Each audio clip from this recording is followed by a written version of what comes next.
Tuwang-tuwa ang mga magulang natin, kuya, sa regalo mo sa anniversary nila. Aba, bakasyon grande ba naman sa Boracay eh. Sa dami ng pinagdaanan ng pamilya natin, tama lang na makatanggap sila ng ganong regalo.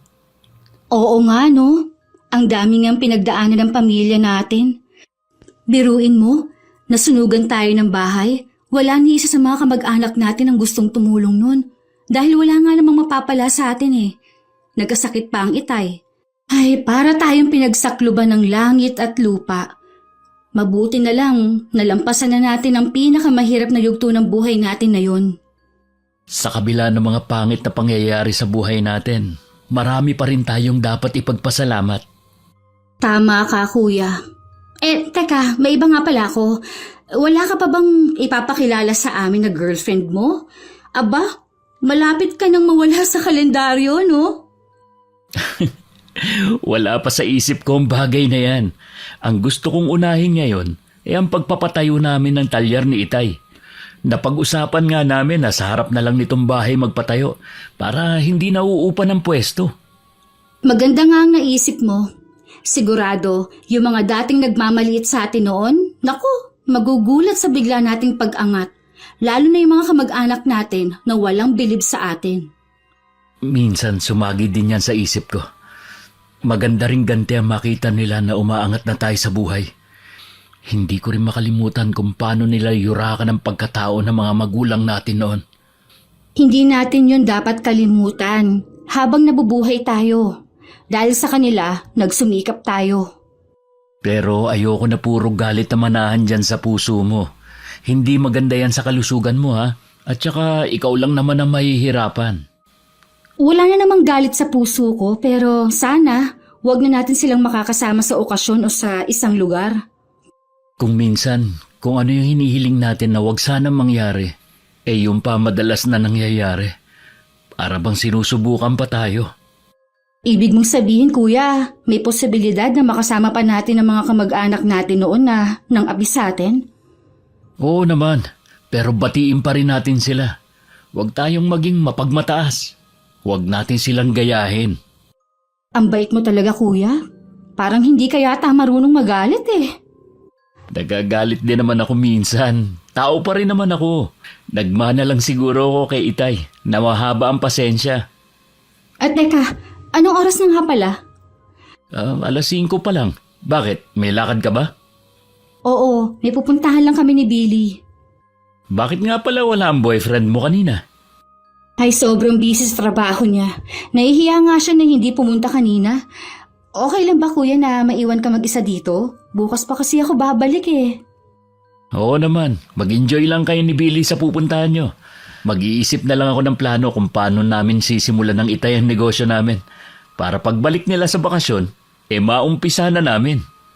Sige, kuya. Maiwan na muna kita ha. Ihahanda ko lang yung mga dadalhin ko. Nakita ko pa si kuya na lumabas ng bahay at sakay nililibot ang paningin sa paligid. Hindi siguro siya makapaniwalang yun na ang bagong buhay namin. Malayo sa dati na halos wala kaming makain. Pumapasok sa eskwelahan na walang baon na kahit ano. Pinagtatawanan dahil sa luma ang uniforme. Ginagawang alila ang mga magulang ng mga kamag-anak kapalit ng maliit na halaga at pagkain. Pero dahil sa determinasyon at lakas ng loob ni kuya, nagbago ang takbo ng buhay namin. Kumusta po ang bakasyon nyo ni Itay? Nako! Tuwang-tuwa ang ama mo sa dagat. Salamat, Kurt ha. Kung hindi dahil sa iyo hindi namin mararanasan ang ganitong buhay. Hindi rin makakapagtapos ang kapatid mo. Hindi mo rin mabibigyan ng magandang buhay ang kuya at mga ate mo. Hindi niyo po kailangang magpasalamat sa akin. Marami din po kayong isinakripisyo para sa amin. Dapat lang po na ibigay namin ang magandang buhay para sa inyo ng Itay. Siya nga pala anak. Nabanggit ng Itay mo na magtatayo kayo ng talyer. Ibig bang sabihin yan hindi ka na babalik ng ibang bansa para magtrabaho? Ganun na nga po, Nay. May konti naman po akong naipon dito. Gusto ko po kasing isugal ko yon sa pagpapatayo ko ng talyer. Ayoko po ng habang buhay, mangangamuhan ako. Tsaka maayos na naman po ang buhay ng mga kapatid ko. Kinausap ko naman po sila noon na sarili ko naman ang iisipin ko. Suportado naman po nila ang desisyon ko.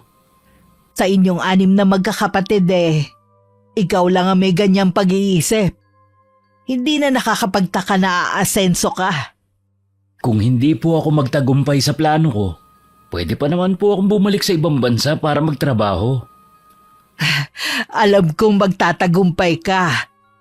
Ayaw na rin kasi namin ng itay mo na bumalik ka pa sa ibang bansa Gusto namin magkakasama tayong buong pamilya. Opo, Nay. Kayo ni Tatay at na mga kapatid ko ang inspirasyon ko para magsumikap at ang mga naranasan nating hirap. Sa tingin mo kaya, kakayanin ng itay mo ang pag-aasikaso sa talyer? Alam mo namang 2 beses na siyang inatake. Huwag po kayong mag-alala, Nay. Nandito naman po ako. Hindi ko hahayaan na mapagod ang itay. Gusto ko lang po na maramdaman niya na partner kami sa negosyo. Sa bagay nga, makakatulong yun sa itay nyo. Mula kasi nung hindi na siya nakapagtrabaho pakiramdam niya sa sarili wala nang silbi. Kaya nga po gusto ko siyang isali para bumalik ang kumpiyansa niya sa sarili. Lagi siyang masaya at laging tawa ng tawa ngayon. Hindi katulad dati na laging nabubugnot. Napansin ko nga po, Inay. Baka sa mga susunod na buwan 3 na lang tayo dito sa bahay. Dahil po ba mag-aasawa na si Vanji? Noon pa sila nagpaalam ni Billy. Pinayagan na rin namin dahil nasa hustong gulang na rin naman sila. Alam ko po na nalulungkot kayo. Nandito naman po ako Dapat nga ikaw ang nauunang mag-asawa Wala pa po sa isip ko ang bagay na yan. Pareho kayo ni Vanji ng sinabi. Baka naman dahil pa rin kay Grace kaya hindi mo naiisip na humanap ng bagong girlfriend. Hindi naman po siya ang dahilan, Nay. At saka matagal na po yung sa amin. Natanggap ko nang hindi kami para sa isa't isa. Kung ikaw napatawad mo na siya, kami hindi pa. Pagkatapos kasi natin siyang tanggapin sa pamilya natin ipagpapalit ka lang niya sa pinsan mo. Hindi namin makalimutan na iniwan ka niya sa panahon na kailangan mo siya. Ipinasa Diyos ko na lang po ang lahat ng ginawa nila sa akin. Wag na nga po natin silang pag-usapan. Pasensya ka na, iho. Tama ka. Wag na nga lang natin siya pag-usapan para hindi masira ang araw natin. Magkababata si Kuya at si Grace. Nag-aaral sa college nun si Grace habang si Kuya nagtatrabaho sa Maynila. Kasama ang isa pa naming kuya. Nalaman na lang namin na sila na pala. Bagamat tanggap naman namin siya bilang girlfriend ni Kuya, hindi naman tanggap ng pamilya niya ang kapatid namin. Dahil mahirap na nga, high school lang din ang natapos. Hindi naman lingid sa amin na ang gusto nila para kay Grace noon ay ang pinsan namin na isang seaman. At ang pamilya isa sa tinitingala sa lugar namin. Siguro excited ka na sa negosyo niyo ni Itay, kaya hindi ka makatulog. Medyo. At saka naninibago ako na walang ginagawa. Hindi kasi ako sanay na hindi nababatak ang katawan. Bakit hindi ka pa natutulog? Wala naman akong trabaho bukas, kaya ayos lang magpuyat. Wala ba kayong lakad ni Billy bukas? Tanghali pa naman niya ako susunduin bukas Sa bahay ng mga magulang niya kami pupunta. Kapag ba ikinasal kayo ni Billy, doon na kayo titira sa kanila? Naku, hindi no. Ayoko mapalapit sa mga kamag-anak natin doon. Kapag pumupunta nga ako sa kanila ayoko maglalabas Naiintindihan naman ako ng mga magulang ni Billy. Kaya ayos lang sa kanila na umupa muna kami ng bahay malapit sa trabaho ni Billy. Ibig bang sabihin, wala kang balita sa mga kamag-anak nating taga ron? Meron naman, dahil nagkakwento si Billy. Kung ang gusto mong malaman yung tungkol sa ex mong si Grace, hayun, 4 na ang anak at losyang na raw ang itsura sa kakaalaga ng mga anak. Balita din na naghihirap na ang pamilya nila dahil na-scam daw ang mga magulang at lahat ng pera natangay. May pagkatsismoso din pala si Billy Oo naman. Siya nga nagbabalita sa akin ng mga nangyayari sa mga kamag-anak natin dun. Halos lahat pala sila dun mga naghihirap na. Si Kuya Bernie, matagal na palang hindi sumasampa ng barko mula nang maaksidente. O saan sila kumukuha ng panggastos nila? May trabaho naman daw, sabi ni Billy. Hindi lang niya nga alam kung anong trabaho. Gusto ko sanang kumustahin ang mga kamag-anak natin doon. Kaso ayaw ni inay. Sila pa rin kasi ang sinisisi niya kung bakit inatake ang Itay noon. Tama naman ang inay.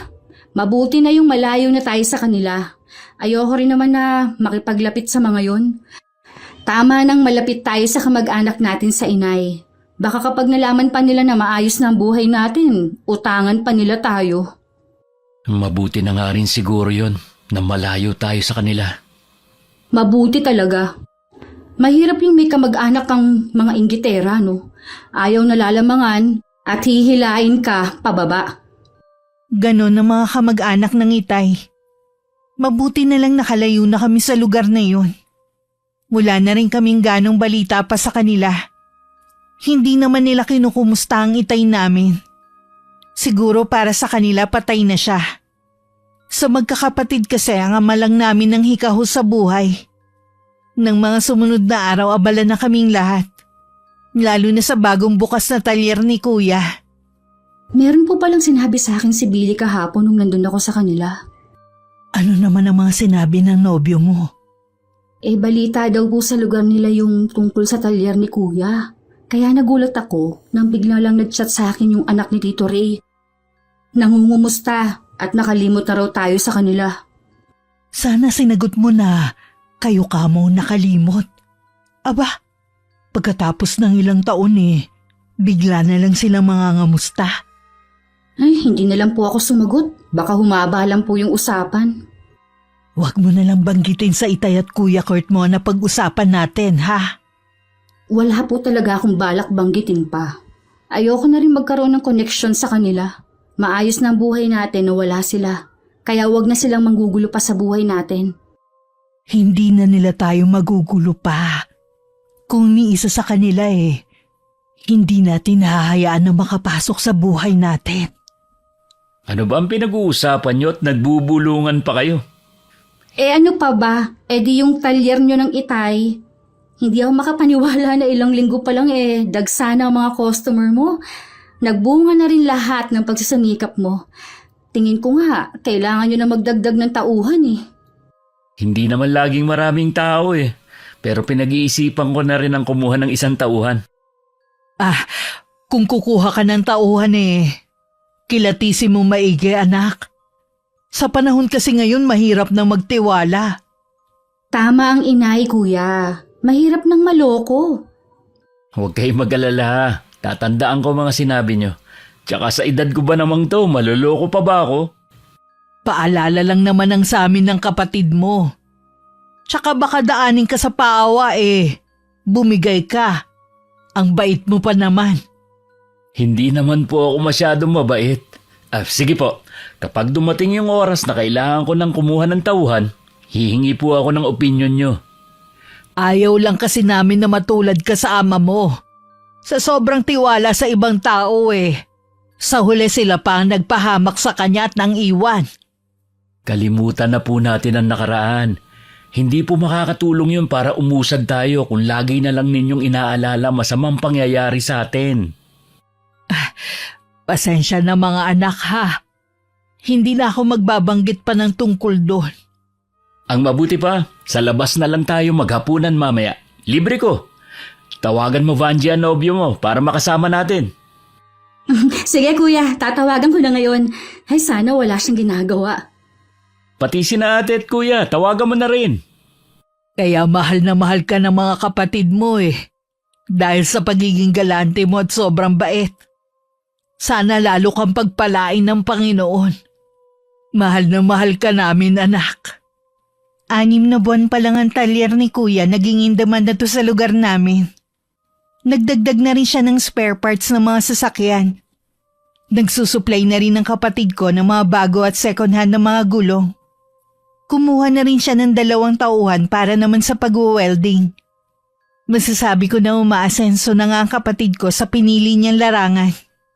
Pati kami damay sa pag-angat niya. Kasabay nun, hindi talaga mawawala ang mga naiinggit. Hindi na talaga mapipigilan ang lalong pag-angat ng kuya mo. Kaya nga po, natutuwa ako para kay kuya. Sabi pa nga niya magbibigay siya ng pera sa kasal namin ni Billy Regalo daw niya yun sa amin. May nabanggit na ba sa'yo ang itay mo? Tungkol sa magiging kasal niyo ni Billy. Wala pa pong nababanggit ang itay. Baka po nakalimutan niya. Lagi ba naman siyang busy Gusto kasi ng itay mo imbitahin ng ilang kamag-anak niya. Ho? Naku, hindi po pwede. Kasal ko po yun at kami lang ni Billy ang may karapatan na mag-imbita ng mga gusto namin. Bakit naman kasi naisipan yun ng itay?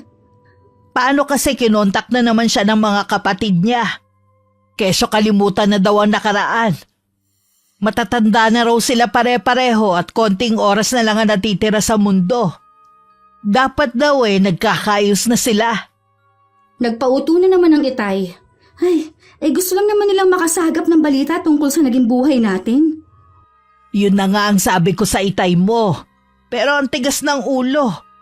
Baka daw mga nagbago na. Tsaka ayaw daw niyang mawala nang hindi sila nagkakaayos ng mga magkakapatid. Ang bait din kasi ng itay Sa kanya ata nagmana si Kuya Kurt basta Nay, kausapin ninyo ang itay na pamilya lang natin ang dadalo sa kasal namin. Ayokong imbitahin niya yung mga kamag-anak niya sa mahalagang araw na yun. Huwag kang mag-alala. Kakausapin ko ulit ang itay mo. Ayoko namang masira ang araw na yon. Gusto ko lahat kayong mga anak ko masaya.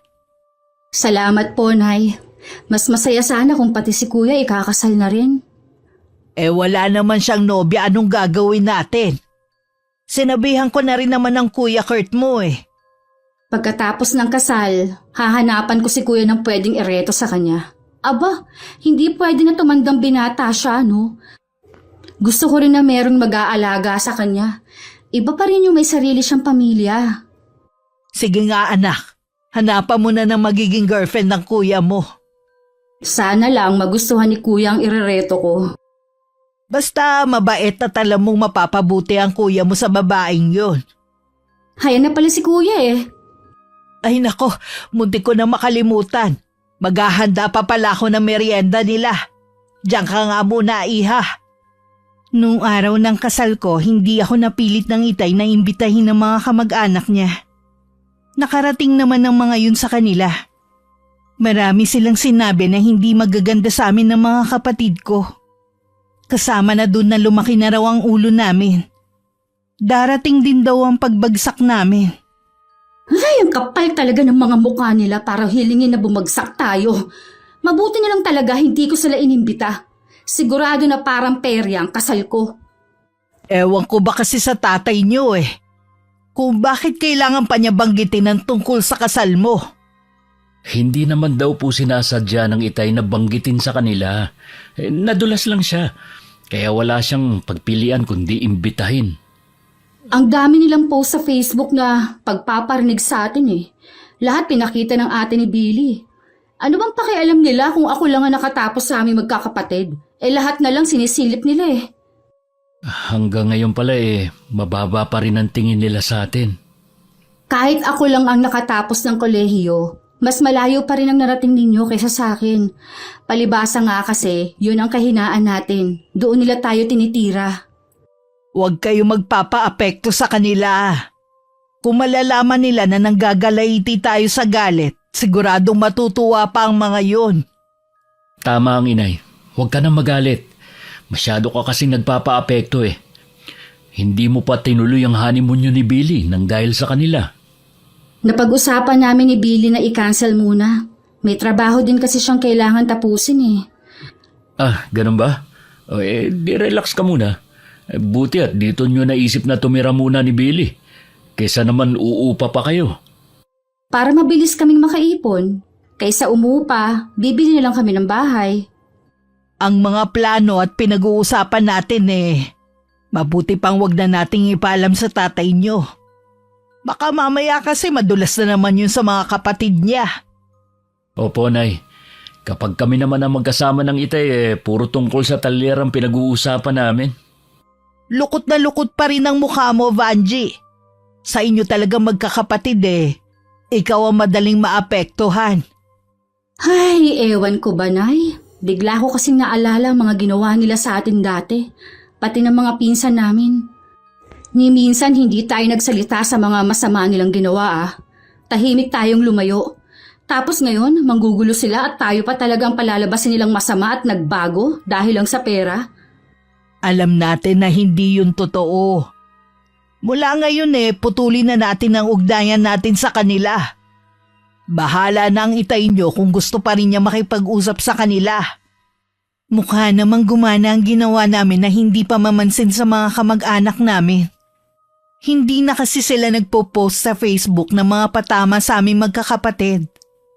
Kahit anong pangungumbinsin nila kay Itay na umattend kami sa mga okasyon, hindi kami dumadalo.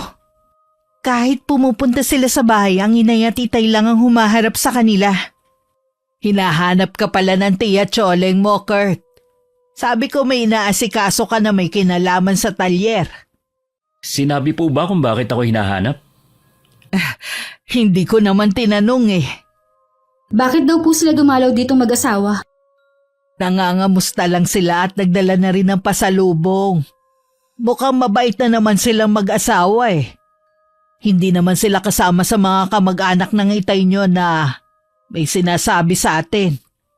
Ngayon na lang siguro pero dati, grabe nila tayong laitin. Tsaka huwag niyo pong kalilimutan, Nay. Anak nila ang nang-agaw sa girlfriend ni Kuya. Matagal nang nangyari yon, Vanji. 4 na nga kamo ang anak nila, di ba? Nabanggit ko lang naman. Ewan ko lang pero hindi maganda ang kutob ko sa pagpunta nila dito. Baka naman dumalaw lang talaga. Ikaw talaga, Vanji. Kung ano-ano iniisip mo. Masaya naman ang Itay nyo sa pagdalaw ng mag-asawa. Wala na nga siyang bukang bibig kundi ikaw, Kurt. Kung ano ang mga nagawa mo para sa pamilya natin. Hindi naman kailangan pang ipagyabang yun ng Itay sa kanila.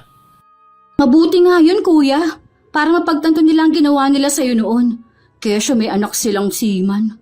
Ngayon, nasaan na? Ni hindi nga malaman kung may trabaho pa Baka nga humingi pa sa'yo ng trabaho yun Malabo yung sinasabi mo. Maraming kaibigan at kakilala si Kuya Bernie para hingan ng tulong. At saka, kung sakali, trabaho lang dito sa talyer ang maibibigay ko. Wala naman yun alam sa ganitong gawain Sana naman hindi magkatotoo ang sinasabi mo, Vanji. Yan pa namang dila mo may nunal. Ayoko meron kayong pinsan na makakapasok sa talyer. Di bali ng mga kapatid nyo o bayaw. Sana nga po mali ako. Oo nga pala, Vanji. Di ba sabi mo meron kang ipapakilala sa kuya mo? Ay, oo nga pala, Kuya. Maganda at mabait yung si Elsa. Ipinakita ko na nga ang picture mo sa kanya Wala akong kaalam-alam. Binebenta mo na pala ako. Gusto rin naman ni Nanay. Tsaka date lang naman Kung hindi nyo gustong isa't isa, edi pwede naman na hindi na kayo magkita ulit. Ilan taon na ba yung kaibigan mo na yun? 22 na siya at katrabaho ko. Ha? Ganun ka bata? Hindi naman siya ganun kabata. Alam naman niya ang edad mo at walang problema sa kanya yun. Ikinuwento ko na rin sa kanya ang naging buhay mo noon at kung paano ka nakapag-abroad. Sobrang bilib nga siya sa'yo Wala na pala akong may tatago sa kanya. Baka pati mga pagkain at kulay na gusto ko nasabi mo na rin sa kanya. Ganun na nga, Kuya. Baka kasi mahiya ka pa magkwento Kailan sila lalabas ng kuya mo? Si nanay naman. O bakit? Nasa hustong gulang ka na naman Masyado pang ang bata. Uy, hindi pa naman katandaan ng 30 Tsaka wala ngang problema kay Elsa, Kuya. Kaya sige na, pumayag ka na makipag-date sa 1 linggo. Sige na, iho, pumayag ka na. Ay, sige na nga po. Nag-appear pa kami ng inay sa sobrang saya na ikinaikot pa ng mga mata ni Kuya. Dumating ang araw ng date nila at nasundan pa nga yun. Hanggang regular na sila nagkikita. Minsan dinadala pa ni Kuya si Elsa sa bahay. Okay naman sa mga magulang namin si Elsa. Kuya, kayo na ba ni Elsa? Hindi pa. Bakit mo na itanong? Lagi kasi kayo magkasama eh. Ayoko siyang madaliin. Gusto kong pag-isipan niya magiging desisyon niya. Ayoko naman na sa huli magsisi siya na sinagot niya ako. Halata na may takot ka pa rin dahil sa nangyari sa'yo nung nakaraan mong relasyon. Magkaiba naman sila. Natitiyak kong hindi ka sasaktan ni Elsa. Mahirap kasing sumugal sa pag-ibig eh. Di bali sa negosyo. Alam ko naman yun, pero hindi naman masama kung susubukan mo. May karapatan ka rin maging masaya. Mabuti kang tao. Palagay ko nahanap mo na yung nakatadhana sa'yo. Abangan mo na lang ang mga susunod na kabanata sa amin ni Elsa. Makalipas nga ang 1 linggo, sinabi na sa amin ni Kuya Kurt na sila na ni Elsa. Masaya ako at ang mga magulang namin para sa kanila. Isang araw umalis ang mga magulang namin. At kami lang ni Kuya ang naiwan sa bahay. Para hindi mainip, pinanood ko ang kapatid ko. At ang mga tauhan niya sa ginagawa nila sa talyer. Nang biglang may dumating na hindi namin inaasahang bisita. O, napadalaw ka, pinsan. Hindi mo ba kasama ang mga magulang mo? Nung nakaraan kasi, dumalaw din sila eh. Hindi mo ba alam na pupunta ako ngayon dito? Nung nakaraan pa alam ng tatay mo Wala kasing nababanggit ang Itay eh. Baka nakalimutan niyang banggitin sa akin. Ano bang kailangan mo sa kanya? Kasi kinausap siya ni Mama na kung pwede na magtrabaho ko dito. Okay lang naman daw kay Chong. Kailangan niyo pa nga daw ng tauhan eh. Ang totoo niyan kasi walang binabanggit ang Itay sa akin. Ganun ba? Umaasa pa naman ako na pagpunta ko rito may trabaho na ako. Sigurado ka ba na sinabihan ka ng Itay? Alam mo naman na hirap na siya magsalita dahil ilang beses nang inatake. Sobrang naapektuhan ng pagsasalita niya. Baka kasi hindi mo lang naintindihan ang sinasabi niya. Si Mama ang kausap niya eh. Hindi naman siguro magsisinungaling si Mama. Hindi naman yun ang ibig kong sabihin. Baka lang kako hindi lang sila nagkaintindihang magkapatid. Kausapin mo na lang ang Itay mo. Siya naman kasi may sabi na bibigyan niya ako ng trabaho dito eh. Mawalang galang na sa inyo ha. Makikisabat na ako sa usapan ninyo. Kasi Kuya Bernie, kay Kuya ang talyer na to, hindi kay tatay. Kaya si Kuya Kurt lang ang pwedeng magdesisyon sa pagkuha ng mga tauhan dito. Ganun ba? Nag-akselan pala ako ng pagpunta ko rito. Dapat kasi si Kuya Kurt ang kinausap ninyo at hindi ang Itay. Bilang respeto na lang sana. Huwag niyo naman sanang baliwalain ang kapatid ko. Sige, alis na ako. Pasensya na sa abala. Parang kasalanan pa natin Talaga nga kayang ginawa ng Itay yun? Nako, duda ako dun. Sana binanggit ng Itay sa'yo. Lagi kayo magkasama dito sa talyer eh. Malilinawan lang tayo kapag dumating na sina Itay mamaya. Bilib din naman ako sa lakas ng loob ng pinsan natin na pumunta dito, no? Inaasahan niya na may trabaho na siya pagpunta niya, pero tanghali na. Ano bang inaasahan niya? Siya ang amo? Nagulat nga ako sa bigla niyang pagsulpot dito eh. Talaga bang ibababa niya ang sarili niya para magtrabaho dito? Baka may ugali kaya hindi magtagal sa mga dating trabaho. Tapos, dito siya magsusumiksik. Ang laki na rin ang pinagbago niya. Nawala na yung dati na makisig at mapormang itsura niya. Mas gwapo ka na sa kanya ngayon. Hindi ka nagsisinungaling sa bagay na yan. Gabi na nang makauwi ang mga magulang namin. Agad namang kinausap ni Kuya ang Itay na umamin naman sa nagawa. Tinanggap nga raw nito si Kuya Bernie. Dahil naaawa na walang trabaho at sa pakiusap na rin ng ina. Nagalit din ng inay dahil pinangunahan ng Itay ang desisyon ni Kuya. Pagpasensyahan mo na ang tatay mo, iho, ha? Mapilit lang daw kasi ang ate niya eh. Lagi pala siyang tinatawagan. Ayos lang po, Nay. Huwag na po kayo magalit kay Itay. Ayoko lang kasi na pangungunahan ng desisyon mo sa negosyo mo. Kahit pa sabihin mo na magulang mo kami. Salamat po, Nay, at nire-respeto niyo ako sa bagay na yan. Anong desisyon mo? Tatanggapin mo ba ang pinsan mo? Kung nasabihan na po kasi ng Itay, ayoko naman kasing ilagay ang Itay sa alanganin eh. Baka mamaya pag-awayan pa nilang magkapatid.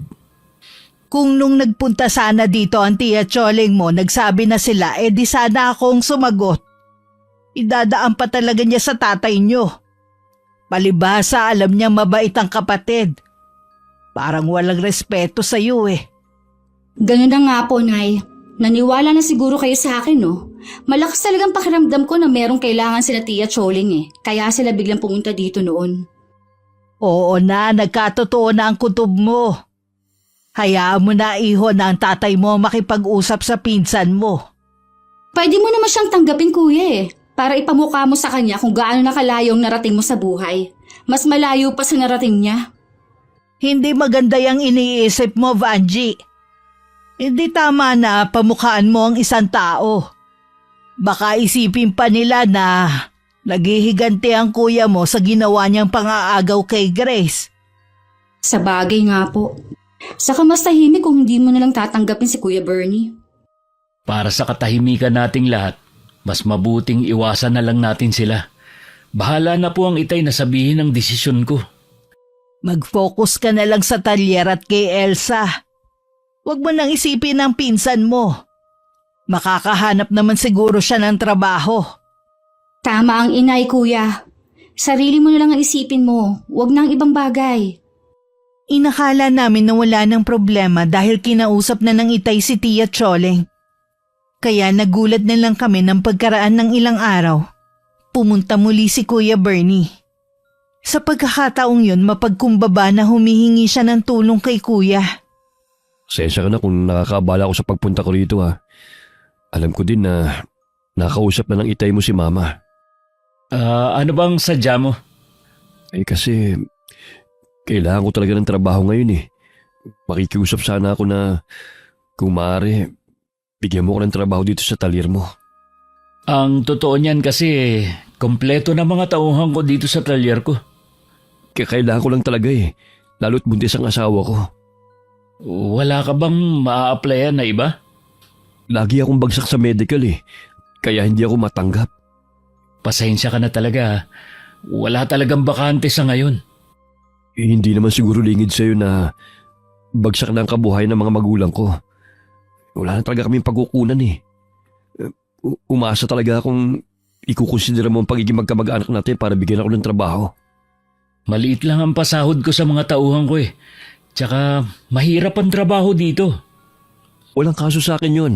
Basta may trabaho ako. Para din to sa mag-iina ko. At kailangan ko talaga makaipon para sa panganak ni Grace. Sige, tanggap ka na. Patuturuan na lang kita kay Omar sa mga dapat mong gawin. Maraming salamat sa iyo ha. Tatanawin kong malaking utang na loob to. Huwag ka mag-alala. Susuklihan ko ng sipag ang tulong mo sa akin. Aasahan ko mga sinabi mong yan, pinsan. Hindi namin nagustuhan na naging desisyon ni Kuya Kurt na tanggapin ng pinsan namin sa talyer. Hindi na talaga maganda ang kutob ko, umpisa pa lang. May palagay akong malaking problema lang ang dala niya sa buhay ng kapatid ko. Sigurado ka na ba talaga sa desisyon mo, Kurt? Opo, Nay. Naawa kasi ako sa sitwasyon niya eh. Buntis pa pala ang asawa niya. Inamin niya rin na wala talaga silang ibang pagkukunan. Ibinaba niya ang pride niya sa paghingi ng tulong sa akin. Ayoko lang kasi na pagsisihan mo ang desisyon mong yan. Wala namang masama sa pagtulong pero depende pa rin sa taong tutulungan mo. Bantayan mo, kuya, ang bawat kilos niya. Baka hindi mo alam, nagpapapasok ka na pala ng ahas sa taler mo. Hindi pa naman siya regular sa trabaho niya. Kailangan ko rin siya obserbahan kung talagang marunong siya. Paalala lang naman ng sa amin ng kapatid mo eh. Alam mo, mahal ka namin. Ayaw namin mapunta sa wala ang pinaghirapan mong ipundar. Kung magsalita naman po kayo eh, parang may gagawin na hindi maganda si Kuya Bernie sa atin. Para bang nanakawin ang pera natin. Huwag kang tumawar yan. Sabi mo nga wala na silang pagkukunan. Baka akala ng pinsan mo tanga ka dahil wala kang tinapos. Tauhan ko lang po siya sa talyer ko.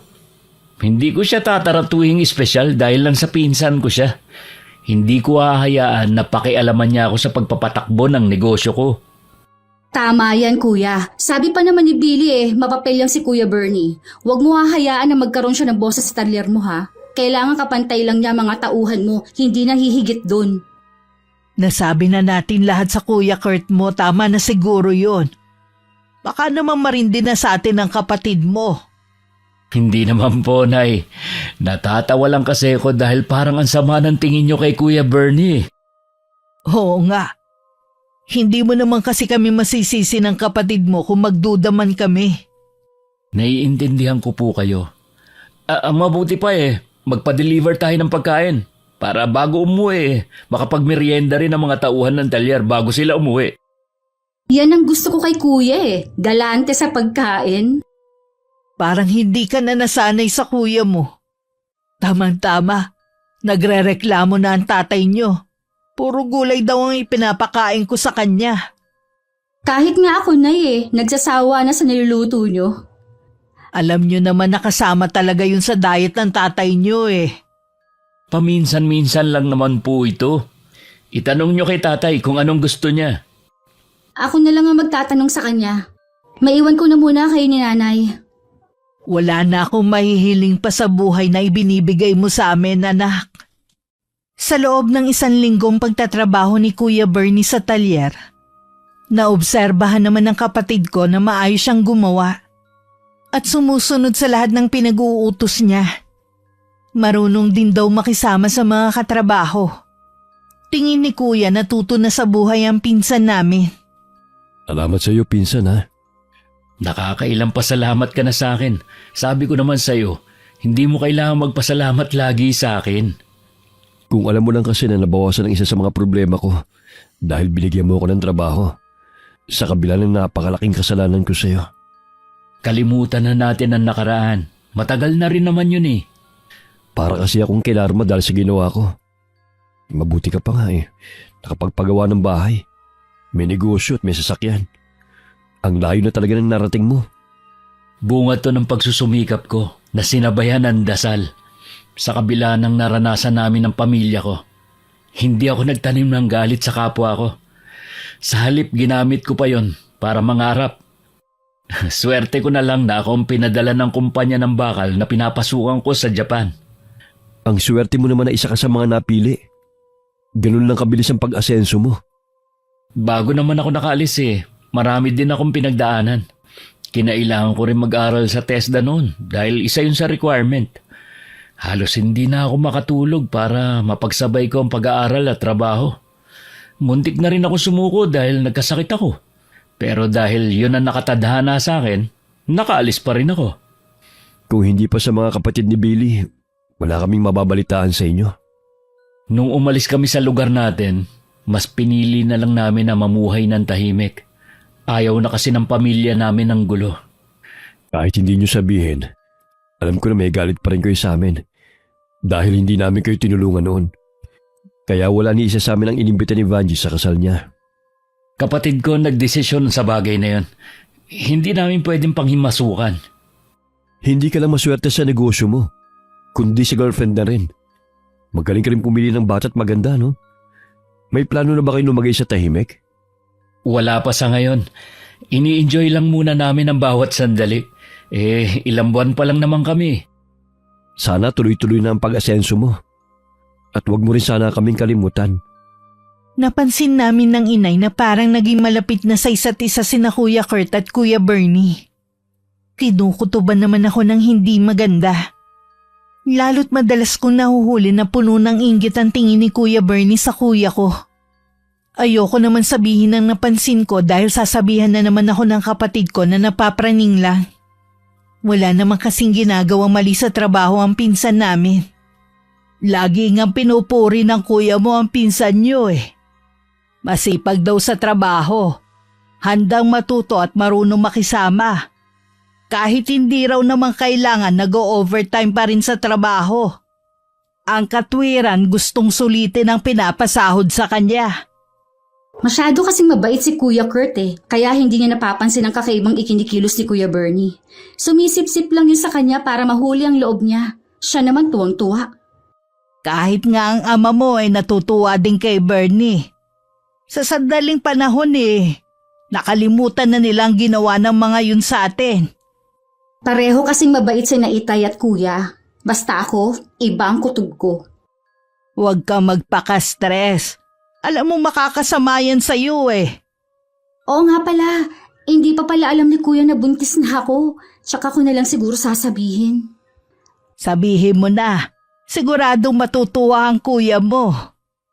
Lagi kasi siya sa talyer Ayoko na marinig ni Kuya Bernie ang ibabalita ko. Sige, ikaw ang bahala.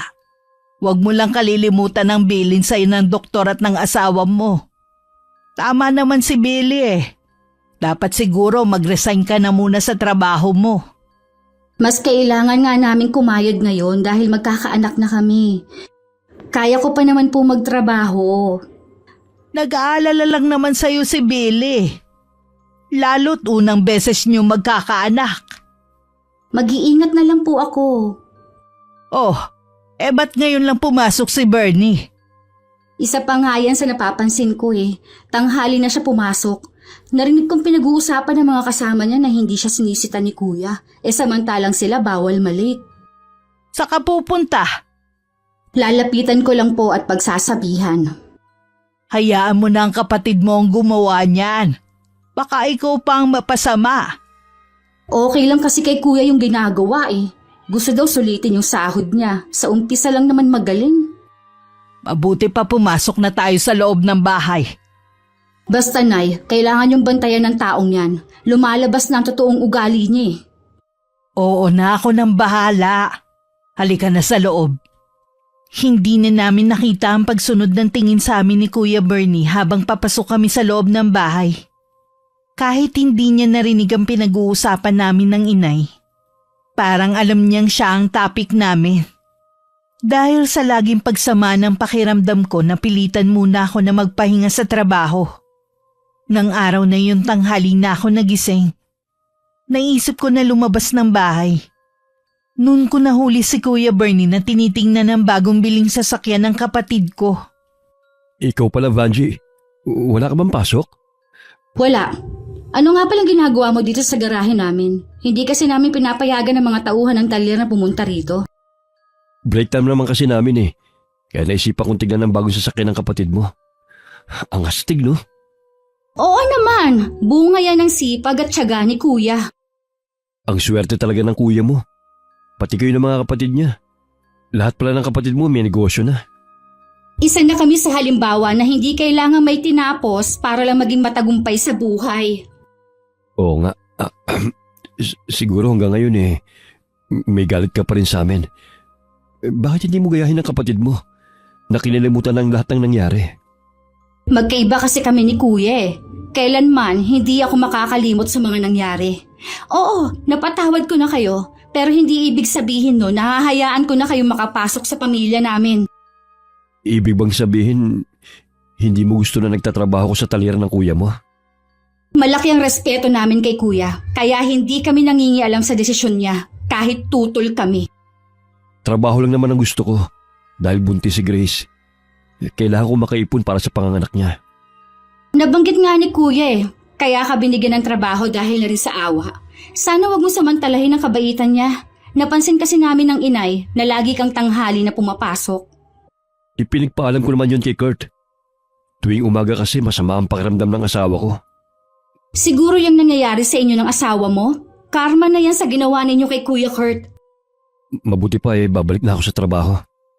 Huwag ka na rin pupunta dito sa garahe. Mahalaga pa rin sa amin ang privacy. Hindi porket ka mag-anak ka, pwede mo nang gawin ang gusto mo. Oo, pasensya na. Nang humakbang paalis si Kuya Bernie, palihim ko pa siyang sinundan. Mula sa kinatatayuan ko, kitang-kita ko kung paano niya inihagis ang mga gamit na ikinagulat ng mga kasama niya. Noon ko napagtanto na tama talagang hinala ko. Kahit ang inay bukal sa pagsasabi na hindi rin maganda ang nararamdaman niya sa lalaki kapag nasa paligid.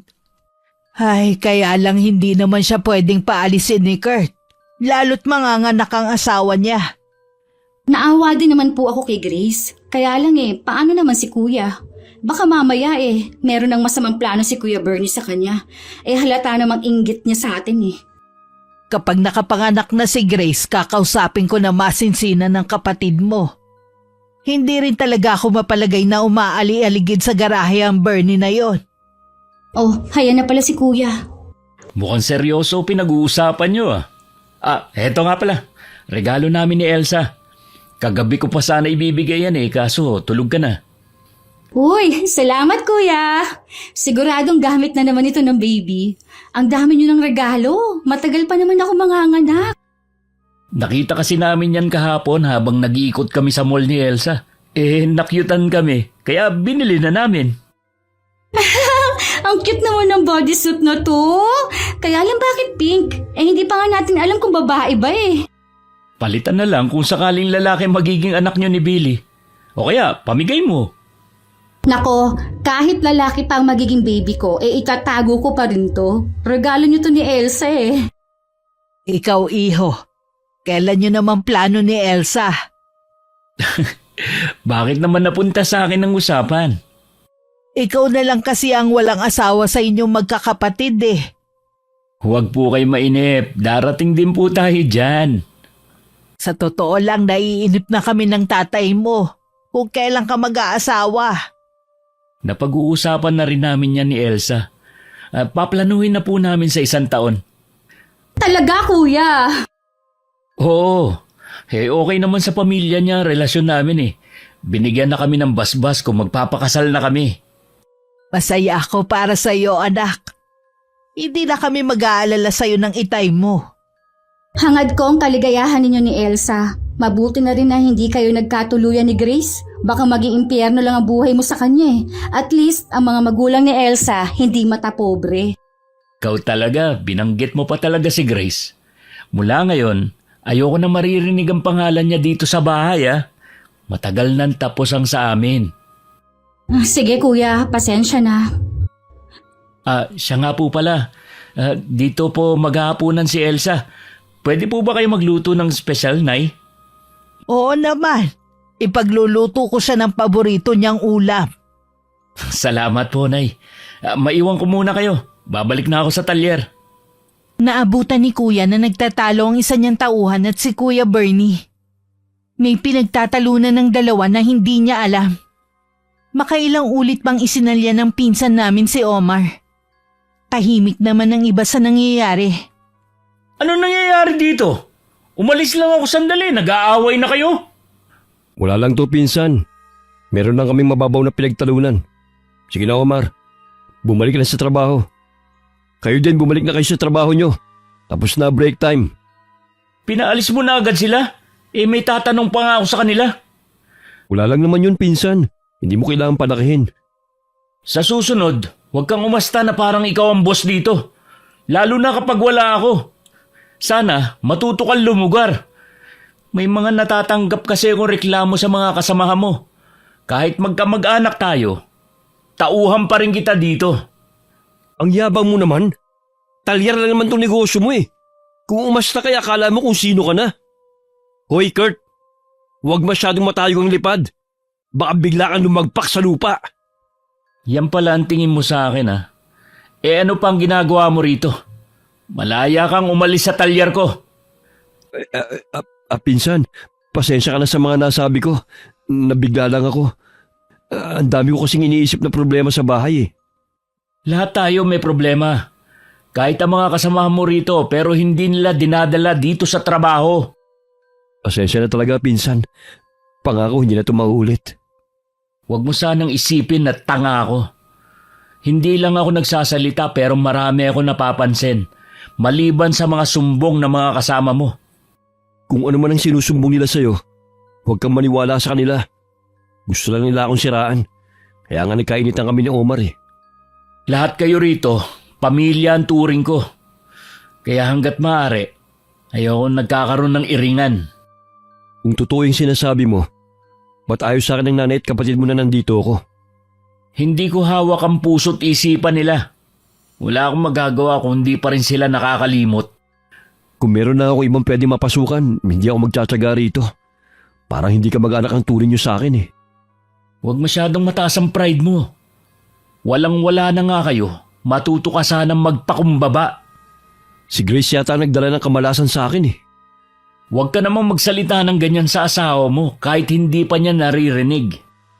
Totoo naman kasi. Mula na magsama kami, puro na lang kamalasan ang nangyari sa akin. Sana hindi na ako nagpasulsul sa mga magulang ko na ligawan at agawin sa'yo si Grace. Ano ka mo? Inutusan ka nila na gawin yon? Ano naman ang motibo nila? Dahil hindi matanggap ni Mama na ikaw ang pinili ni Grace, sa kabila na mahirap ka lang at walang tinapos. Mabuti na lang, ayaw din sa'yo ng mga magulang ni Grace. Kaya naging madali sa akin na agawin sa'yo ang mahal mo. Bumalik ka na sa trabaho. Ito na rin ang huling beses na magbabanggit ka sa nakaraan. Oras na makatanggap na naman ako ng reklamo tungkol sa'yo. Tatanggalin na kita. Oo, hindi na mauulit to. Sana naman kaya pupuntang tukmul na yon. Napakayabang talaga. Ilalabas na naman ang bagong sasakyan. Umanda ka sa gagawin ko. Tignan ko lang kung hindi kayo bumalik sa dati ng pamilya mo. Iiwan ka rin ulit ng mahal mo. 1 linggo na ang nakakalipas na magkaroon ng pagtatalo ang pinsan namin at si Omar. Sa obserbasyon naman ni Kuya, wala na nangyayaring iringan sa dalawa. Akala niya maayos na ang kanyang talyer na makatanggap siya ng notice mula sa munisipyo. Agad namang nagpunta dun si Kuya Kurt. Dala ang mga kaukulang papeles. Hindi naman kami mapakali ng inay hanggang bumalik si Kuya. Ano nangyari, Kuya? Okay na. Pinakita ko na kumpleto tayo ng papeles para mag-operate. Sino kayang nagsumbong? Meron daw nagpadala ng screenshot na nagsasabing nabudol daw ang customer na yun. Nagbebenta raw tayo ng second hand na mga gulong at binebenta natin ng bago. Sabi ko nga, pati na serial number ng resibo sa screenshot para makita ko kung kailan nangyari ang bentahan at titignan ko rin sa CCTV. Pero wala silang maipakita sa akin. May gusto lang sumabot tayo sa negosyo mo, Kuya. Malamang malaki ang inggit niya sa'yo. Napatunayan ko naman na hindi totoong sinasabi sa report na nagre-recycle tayo ng mga lumang gulong at binibenta ng bago. Wala akong nilolokong tao. Iisang tao lang ang naiisip ko na pwedeng gumawa niyan. Walang iba kundi si Bernie. Oo nga, Kuya. Matagal nang may inggit sa'yo ang pinsan nating yun. Mahirap ang magbintang ng walang katibayan. Pwede naman kasi na ibang gumawa nito. Basta kami ni Nanay, kumbinsido na si Kuya Bernie ang may kagagawa nun. Kung ako sa'yo, paalisin mo na siya. Hindi ganun kadali yon. Malapit na mga nakangasawa niya, kailangan din niya ng pera. Ang tigas talaga ng ulo mo. Hihintayin mo pa na mawala ang talyer mo bago kumilos. Hindi po mangyayari yun. Ipinakita ko lahat ng permit na meron tayo. At saka humingi naman ng pasensya ang tao sa munisipyo sa nangyari. Aalamin daw nila kung sino naninira sa akin. Nakarating sa mga tauhan ng talyer ang reklamo mula sa munisipyo. Hindi inaasahan ni Kuya Kurt na magtatapat sa kanya si Omar. Sabi ng lalaki ang pinsan namin na nagrereklamo. Tingin nila dahil sa inggit. Pinatotohanan naman ng taga-munisipyo ang sumbong ni Omar. Agad na kinumpronta ng kapatid ko si Kuya Bernie. Pagkatapos ng ginawa ko sa'yo, ito pa ang gaganti mo? Huwag ka na magtangkang magkaila. Alam ko na ang lahat ng kalokohan mo. Tama lang na mawala sa yung talyer na to. Masyado ka kasing mayabang. Akala mo kung sino ka na? Wala akong pakialam kung yan ang tingin mo sa akin. Naiinggit ka lang dahil hindi nyo matanggap na umaangat na kami sa buhay at kayo wala nang maipagmamalaking yaman. Itong tandaan mo. Mawawala din sa'yo kung anong meron kayo ngayon. Sinusumpa ko yan. Pati girlfriend mo iiwan ka niya. Ang kapal rin ng mukha mo. Ikaw na nga tong may ginawang malaking kasalanan sa amin. Ikaw pa talaga may ganang magbanta. Umalis ka na bago ako magpatawag ng pulis. Dapat nga pinapakulong yan para magtanda. Pasalamat ka at naaawa ako sa asawa mo. Hindi kita ipakukulong, pero ayoko nang makita ang pagmumukha mo. Oras na makita kita dito sa malapit, ako mismo ang kakaladkad sa'yo sa presinto. Omar! Tawagin mo mga kasama mo! Paalisin niyo na siya dito! Bitiwan niyo ako! Pagbabayaran mo to ng mahal, Kurt! Kahit kailan hindi ka magiging masaya! Tandaan mong sinabi ko! Nabaliw na yata sa inggit ang taong to! Doon pa, kinukutuban na ako na meron siyang hindi magandang gagawin. Hindi ko lang akalain na aabot sa pagsabotahe niya sa negosyo ko. Naaawa pa naman ako sa kanya at sa pamilya niya. Maging leksyon na sana ang nangyaring to sa'yo. Cut off na sa mga kamag-anak nating minaliit tayo noong araw. Hindi na sila magbabago pa. Kahit ang Itay tuluyan na rin nagalit sa kapatid dahil sa ginawa ni Kuya Bernie. Tinapos na rin niya ang ugnayan kay Tia Choleng at sa iba naming kamag-anak. Natuwa naman kami ni Inay sa naging desisyon na yun ng Itay. Yun lang kasi ang naiisip namin para matahimik na kami. Habang masaya kami nagkukwentuhan na mag-anak, bigla na lang natumba si Kuya Kurt. Agad naman namin siya dinala sa ospital.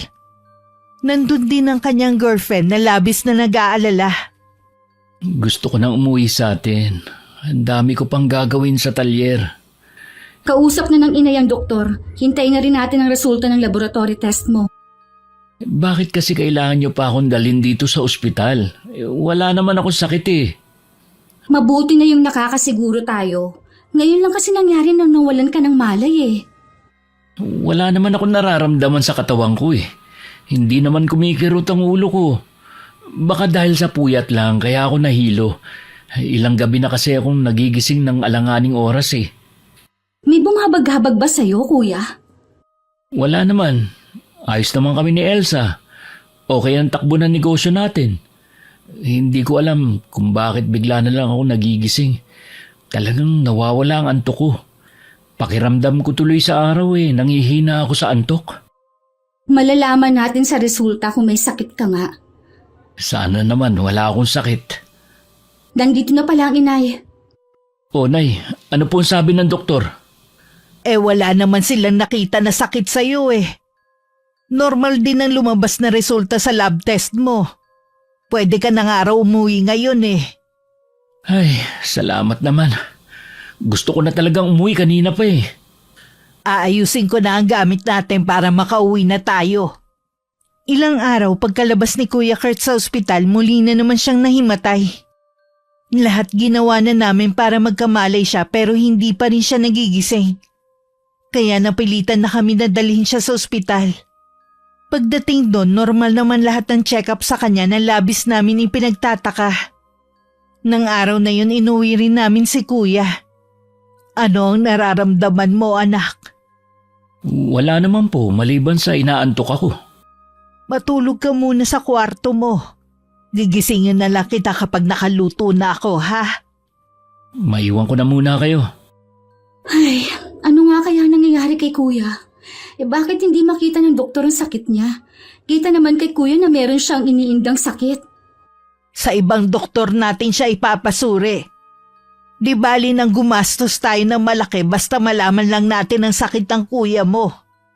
Sobrang payat na nga niya. Nanlalalim na rin ang mga mata niya dahil sa hindi pagkatulog sa gabi. Ipagdasal natin ang agarang paggaling ng kapatid mo. Hindi po kaya nasobrahan sa trabaho si kuya kaya siya nagkakasakit? Pwede rin. Bata pa kasi ang kuya mo batak na sa iba't ibang trabaho. Baka maaga siyang sinisingil ng katawan niya. Sana lang, makumbinsin natin si kuya na magpatingin sa ibang doktor. Sabi niya kasi ayaw na niya. Pipilitin natin siya na magpatingin. Kahit nga po si Elsa sobrang nag-aalala sa kanya. Gusto sana niyang dito muna tumigil sa atin para masamahan lang si kuya. Pwede naman. Basta magpaalam lang siya sa kanyang mga magulang. Sige po, sasabihin ko po sa kanya. Ilang beses pang nahimatay si Kuya Kurt hanggang igupo na siya ng kakaibang sakit. Dinala na rin namin siya sa iba't ibang doktor. Pero ni isa walang makatuklas ng totoo niyang sakit.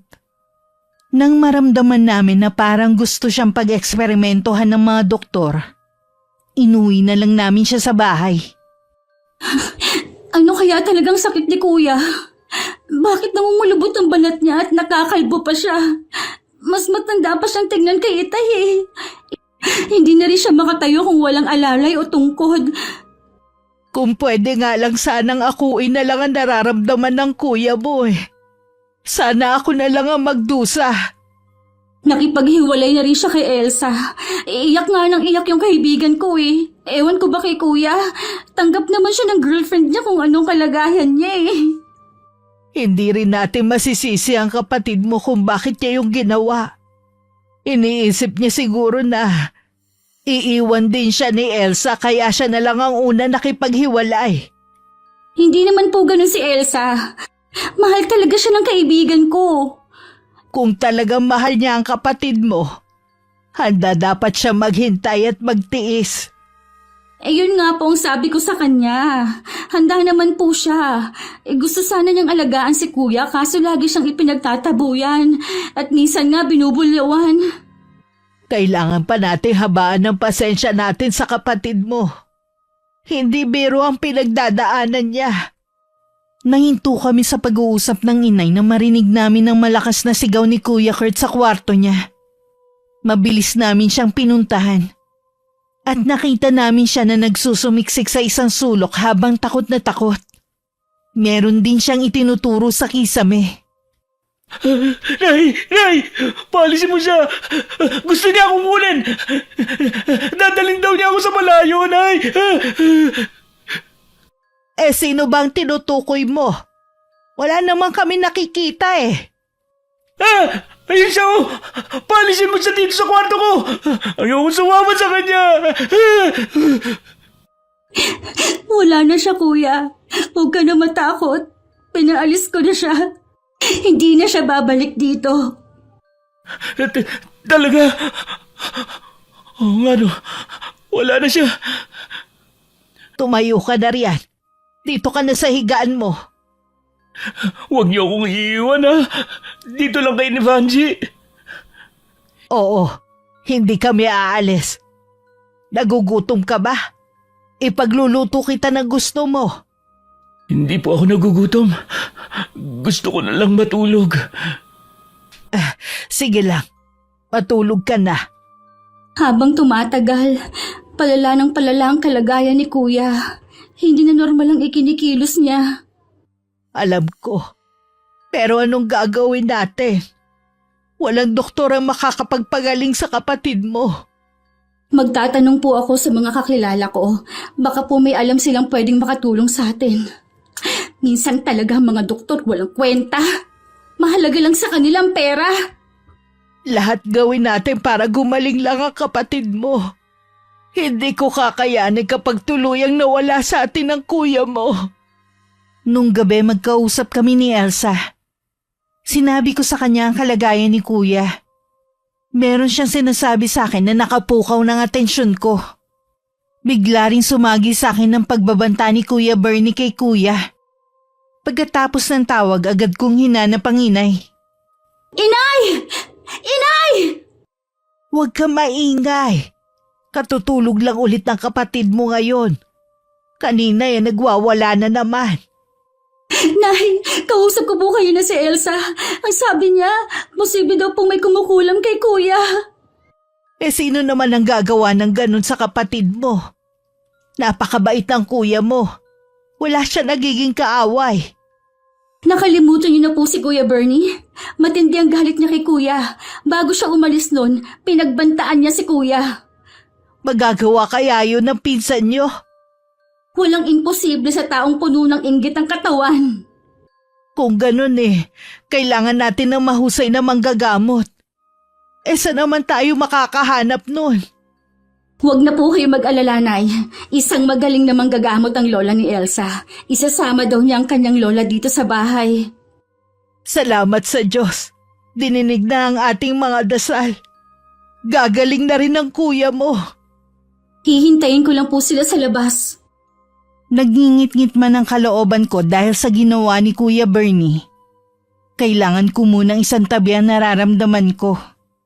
Ang mahalaga ngayon may lunas na kami sa kakaibang sakit na dumapo kay kuya. Makalipas ang 1 oras, dumating si Elsa at ang lola niya. Agad na pinuntahan ng manggagamot ang silid kung nasan ang kapatid ko. Siya at ang inay ang naiwan sa loob. Matinding inggit ang dahilan ng pagpapakulam sa binatang ito. Gusto ng taong yon na mawala ang lahat ng mayroon sa kanya. Walang duda na ang pinsa nga niya ang may gawa dito sa kanya. Pagkatapos ng kabutihan ng anak ko sa kanya, ito pa talaga ang igaganti niya. May mga tao talagang walang utang na loob sa kapwa. Madalas sinusuklian pa nila ng kasamaan. Nakikiusap po ako sa inyo. Pagalingin niyo po ang anak ko. Huwag kang mag-alala. Ako ang bahala sa kanya. Gagawin ko lahat para gumaling siya. Gumising ka, iho. Imulat mo ang mga mata mo. Ha? Sino kayo? Inay? Huwag kang matakot, iho. Ako ang lola ni Elsa. Nandito ako para gamutin ka. Tama siya, iho. Magtiwala tayo sa kanyang kakayahan na mapagaling ka. Ano po ba ang sakit ko? Bakit hindi ako mapagaling ng mga doktor? May kumukulam sa iyo. Kung nahuli pa tayo ng kaunting oras, hindi na kita maililigtas pa. Gamutin niyo na po siya. Mula pagpasok ko sa silid na ito'y inumpisaan ko na ang panggagamot sa kanya.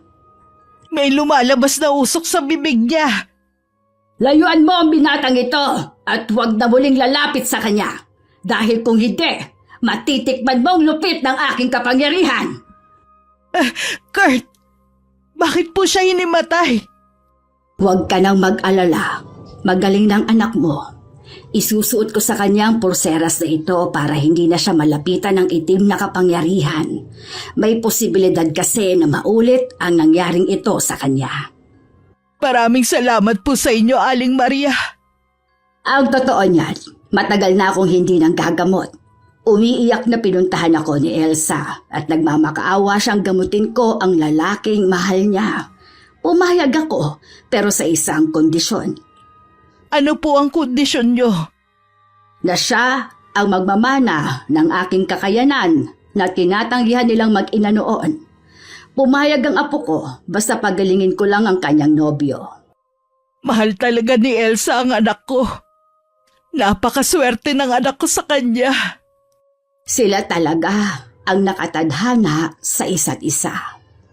Nang lumabas ang inay at si Lola Maria, pumasok naman kami ni Elsa sa loob ng silid ni Kuya. Bumalik na sa dati ang kanyang itsura. Mahimbing pa rin siya natutulog. Nakiusap si Elsa kung pwede siya na lang muna magbabantay sa kapatid ko. Pagkaraan ng ilang sandali, lumabas na rin ako ng silid. Naabutan ko pa ang matandang manggagamot na nagpapaalam na. Nagpasalamat din ako sa kanya. Di salamat naman, magaling na si Kuya Kurt. Ang girlfriend lang pala niyang magiging tulay para malaman natin ang tunay niyang sakit. Nasaan nga palang Itay? Kayo na ko pa siya hindi nakikita.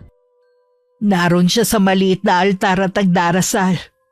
Hayaan na lang natin siya. Ngayon, tapos na ang problema natin. Gusto kong gumanti sa ginawa ni Kuya Bernie kay Kuya.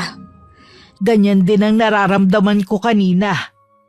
Pero nakapag-isip-isip ako na walang buti ang paghihigante. Mabuti pang ipasa Diyos na lang natin ang lahat. Hindi biro ang nangyari kay Kuya. Muntik na siyang mawala sa atin ang dahil sa inggit ng isang tao. Naiintindihan kita, Iha. Pero mas mabuti pa rin nakalimutan na lang natin ang nangyari. Alam mo siguradong ganito rin ang sasabihin ng kuya mo. Sigurado po yun. Sobrang bait niya eh. Pero dapat sinasabihan pa rin si Kuya Bernie. Baka akala niya nagtagumpay na siya sa masama niyang balak. Hintayin na lang natin ang kuya mo. At siya magpapasya sa bagay na yan. Ay, mukhang gising na po siya. Narinig ko nag-uusap na sila ni Elsa. Hayaan na lang muna natin sila. Siguradong miss na nila ang isa't isa. Ilang linggo ba naman na tinikis ng kuya mo si Elsa eh. Ang mabuti pa, tulungan mo na lang ako magluto sa kusina. 1 linggo pa bago pinayagan ng inay na bumalik sa talyar ang kapatid ko. Yun kasi ang bili ni Lola Maria. na huwag munang hayaang makisalamuha sa ibang tao dahil mahina pa ang katawan lupa nito. Saan ka pupunta, Kuya Kurt? May pupuntahan lang akong mahalagang tao. Sandali lang naman ako. Sasamahan na kita. Alam ko na pupuntahan mo si Kuya Bernie. Baka kung mapano ka pa. Maselan ka pa naman magbuntis. Hindi naman ako lalabas ng sasakyan mo. Gusto ko rin kasing makita sa huling sandali ang lugar kung saan tayo lumaki. Sige na nga. Baka yun na rin ang huling pagkakataon na tutungtong ako sa lugar na yon. Sige, sakay na. Para maaga tayong makabalik. Marami rin kasi akong gagawin sa talyer eh. Habang daan, marami kami na pag-usapan ni Kuya. Mga plano para sa hinaharap. Nakakatuwa lang isipin na lagi kami kasama na pamilya niya sa mga plano niya. Hindi namin namalayan narating na namin ang bahay ni na Kuya Bernie.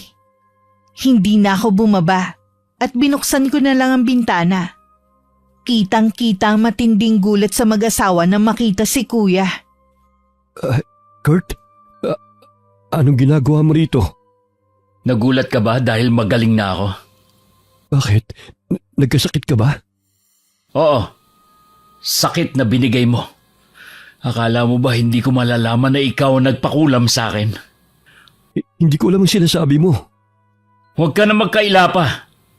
Hindi naman ako nandito para maghiganti sa'yo. Bahala na ang karma na maningil sa'yo. Teka, Kurt. Huwag ka munang umalis. May sasabihin ka ba? Patawarin mo sana ako. Tama ka. Ako nga nagpakulam sa'yo. Dahil sa matinding inggit. Hindi ko sinasadya na madalas na nararamdaman ko. Tsaka sa sulsul ni Mama sa akin. Hindi namin pare-pareho matanggap na nalampasan nyo na kami. Sana may natutunan ka sa ginawa mong ito. Huwag mo nang gagawin ulit. Dahil baka sa susunod, sa mga anak mo na bumalik ang karma. Oo. Hindi ko na gagawin to. Umiiyak pa nang iwan namin si Kuya Bernie. Mukhang nagsisisi naman siya sa ginawa niya. Kinapa ko sa puso ko kung meron pa ba akong galit sa pinsan namin. Napagtanto kong awa na lang ang nararamdaman ko. Siguro dahil sa nakita kong kalagayan nila. Umuwi kami ni Kuya na magaan ng dibdib. Dahil pinili namin na magpatawad kesa pairalin ng galit sa puso. Hindi naman natutulog ang Diyos. Alam niya kung sino ang gumagawa ng masama sa kapwa. Wakas,